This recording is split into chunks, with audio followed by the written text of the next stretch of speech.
any case of endometriosis, any infective state, we've seen a lot of post-ovum pickup patients continuously spiking, not settling. When you put a scope, there's a collection, there's pus. So again, there's frozen pelvis over there. And obviously in any patient having carcinoma or post-chemo radiotherapy. So frozen pelvis is a challenge because the anatomy is distorted, which is either due to fibrosis or neovascularization.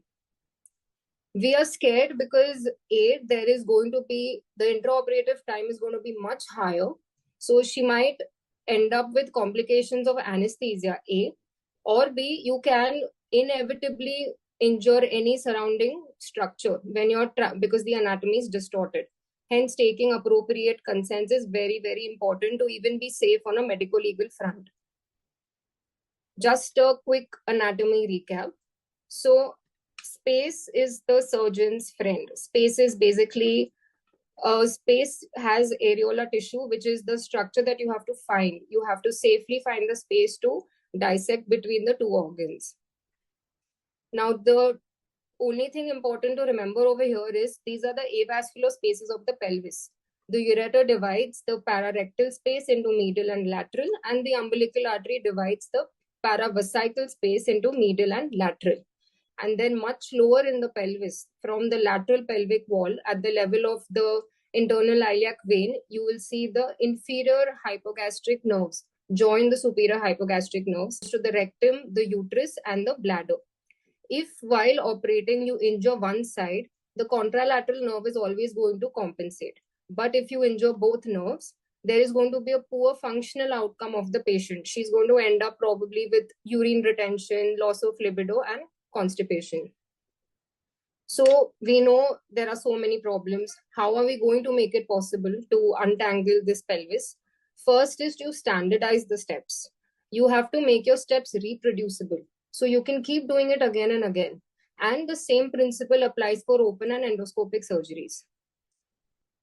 As you know, some things at home are extremely fixed. Everybody knows where the T is. There are certain things in the pelvis which are always fixed no matter what.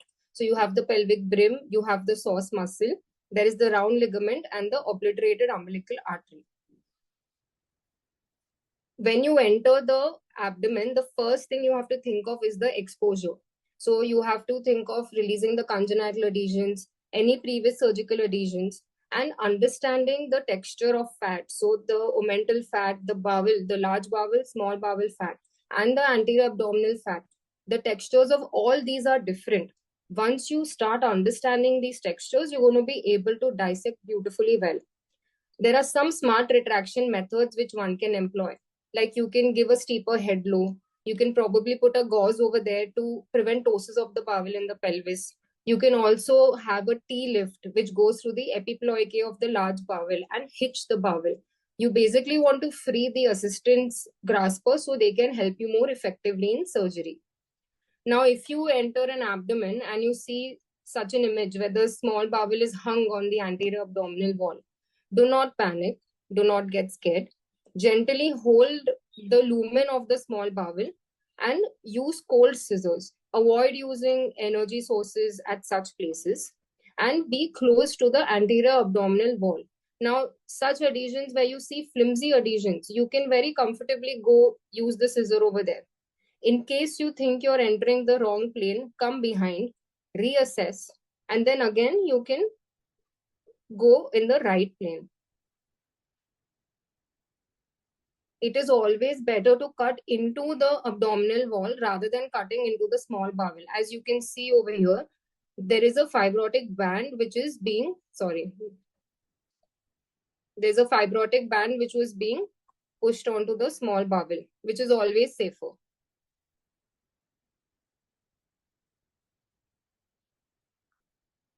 This video is just to show that this is the omental fat. As you can see, it is much more vascular, much more granular than the epiploicae of the large bowel. So understanding the fat texture is extremely important. So what are the principles of safe dissection? First, you divide the pelvis into 3 compartments. So we usually divide it into posterior, lateral, and anterior. and anterolateral go hand in hand. You cannot really dissect the lateral compartment without dissecting the bladder comfortably anteriorly. Go from the healthy plane into the diseased one. Do not directly attack the diseased plane. Always go from the virgin plane into the diseased one. Restore the normal anatomy before you think of excising the disease, and always safeguard the ureter. So we'll first start with the posterior compartment. It has these structures. I would first think of identifying the ureter. You safeguard the ureter posteriorly, you can do the rest, you can enjoy whatever you want. It is still forgiving, but the ureter is not really forgiving. After the ureter, you develop the pararectal and the rectovaginal space. You then identify the superior hypogastric nerve and then excise the disease. As you can see in this video, the ovary is stuck in the subovarian fossa. The first thing to do is to identify the IP ligament, to lift the IP and to see that the ureter is 1.5 to 2 centimeters below the IP ligament. You start deperitonizing the ureter. There are only two things that you have to do when you're doing this. One is to develop the inferior border of the IP ligament to straighten the axis, and the other thing is to do a successful ureterolysis. Now, the superiormost border of the ureter, which is on top of the ureter, is the safest and the easiest plane to dissect because there are very few blood vessels over there. Once you start dissecting, as you can see, the ureter further on its medial and lateral side, it gets its blood supply from there. So ideally, you should give the meso back to the ureter. This way, you will have a bloodless dissection and a safe dissection. Once you start seeing that the ovary is closely abutting the ureter, you have to start thinking of straightening the axis of the ovary. Develop the IP ligament. Flush on the IP ligament, you can use your energy device and you can start lifting the ovary. Straighten the ovary. Cut all the adhesions.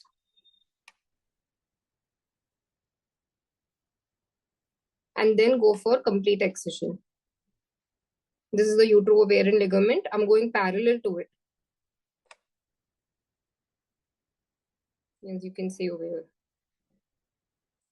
The next thing would be to develop the pararectal space. You pinch on the peritoneum, which is lying adjacent to the ureter, and now you know that you have to go medially. Identify the uterosacral ligament. The trick is to basically go flush to the uterosacral ligament in the fat. Fat is always your friend. You're not going to injure anything. Once you make your peritoneal cut, the assistant grasper should pull the belly of the rectum towards their side. This will basically expose the avascular plane. You can start digging a little deeper into the plane between the ureter, as you can see on the left, and the rectum on the right. When you start doing this, you will see the superior hypogastric nerve come. It is beautifully seen giving off branches over here.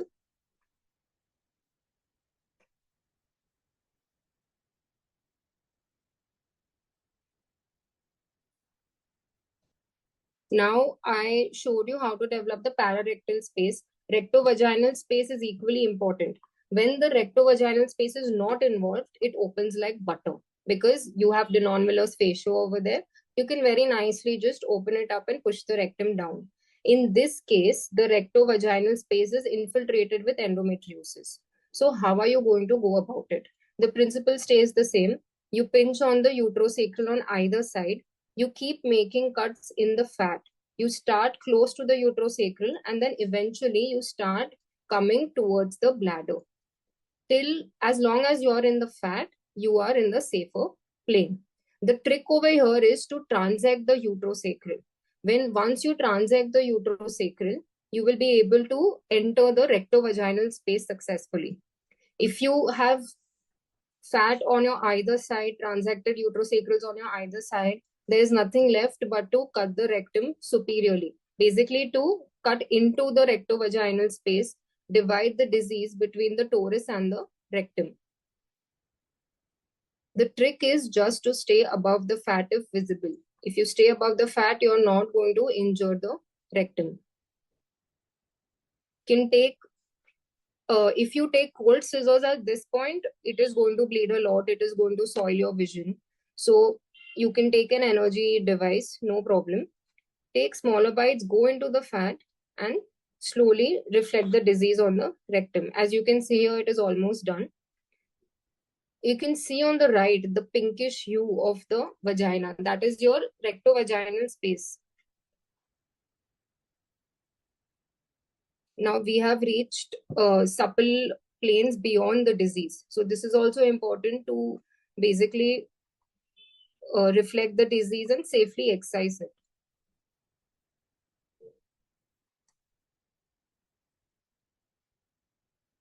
Okay, coming to the lateral compartment. Lateral compartment is a bit trickier than the posterior compartment. The first step would be to develop the iliac tree. And the next step would be depending on how deep the disease is. So disease mapping on MRI preoperatively can help you decide how deep you need to go, or when you intra-op start dissecting, you will realize whether you really need to go till the pelvic floor or the lateral pelvic wall or expose the IHP. Always dissect the bladder, then only you can remove your lateral parametrial disease. So in this case, you can see that the ovary on the right is literally sitting on the ureter. And you can see the knuckle of the obliterated umbilical artery and the uterine artery. And there is dense fibrosis, there is puckering. So the first thing that I would think of is exposing the obliterated umbilical artery. You can run your energy source very comfortably on top of your obliterated umbilical artery and you will injure nothing. Once you expose the obliterated umbilical, you will see a branch which is given off medially, and that is the uterine artery. Now the uterine artery will generally have a bluish hue and it will be tortuous. That is your identification mark for it. If you understand in this picture, the disease has infiltrated below the uterine artery. It is present near the water under the bridge area. Now, what does this mean? If you want to excise this, you need to literally de-roof the ureter. You need to transect the uterine artery and you have to reflect it onto the disease to successfully excise it completely. So these cases are tricky, and in these cases, you can use help of an assistant surgeon.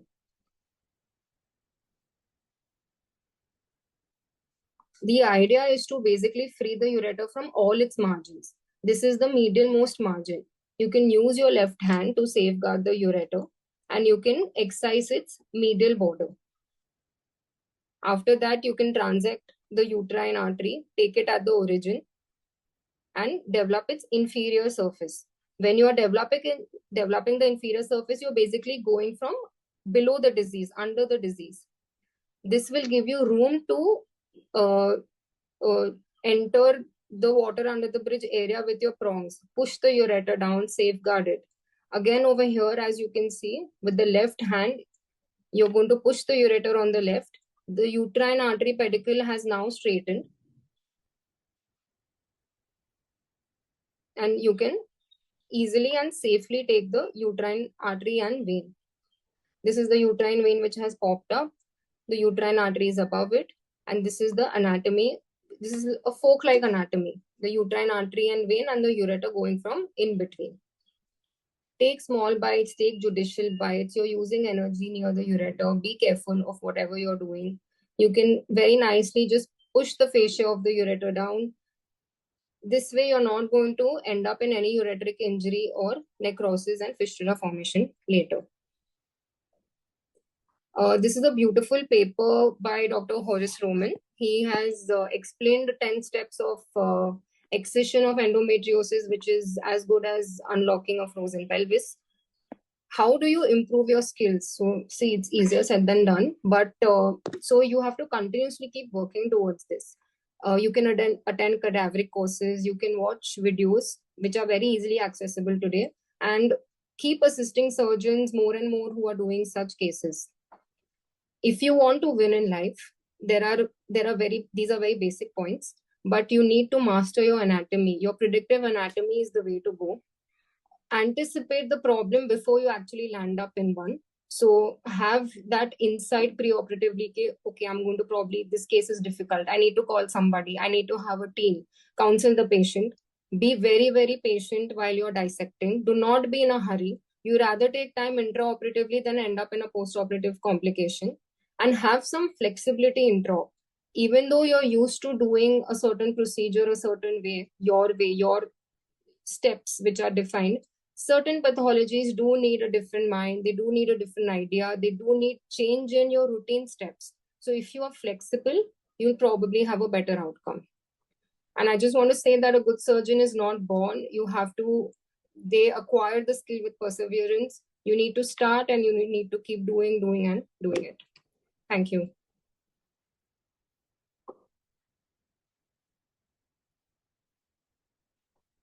I think fantastic talk, Ria. It was an eye-opener how one can decrease the frozen pelvis. Thank you, And it sir. is a very good way of doing this because nowadays we see lots and lots cases of endometriosis, and it's always a surprise on table. Yes, So sir. once we have a mathematics steps in front of us, like 1 + 1 = 2. So that makes life very, very easy. So as you shown very nicely, you start from the promontory, start with the ureteric dissection, and step by step go to the pararectal space and then try to defreeze the pelvis. So that's the ideal way of doing. And we learned this in Negrar, where we went to Verona, Italy. And Right, also sir. now lots of people have Yeah. started doing the same technique. Yes, Myself and yes, Vivek Salunke and yes. many others from the Mumbai Endoscopy Society went there for So learning. So that, we've learned yes, from the best, sir. And yes. the idea is to keep doing it, because I think, Yes, sir, we are inevitably going to land up with such cases. It is, such cases. yes, Yesterday only myself and Chirag were operating in Thana, the same case, endometriosis, and it was the same case. So thank you for sir. this Thank wonderful you, sir. videos and insight in the endometriosis. Thank you, sir. So thanks a lot for joining. You can stop sharing your screen now. Yes, sir. And now I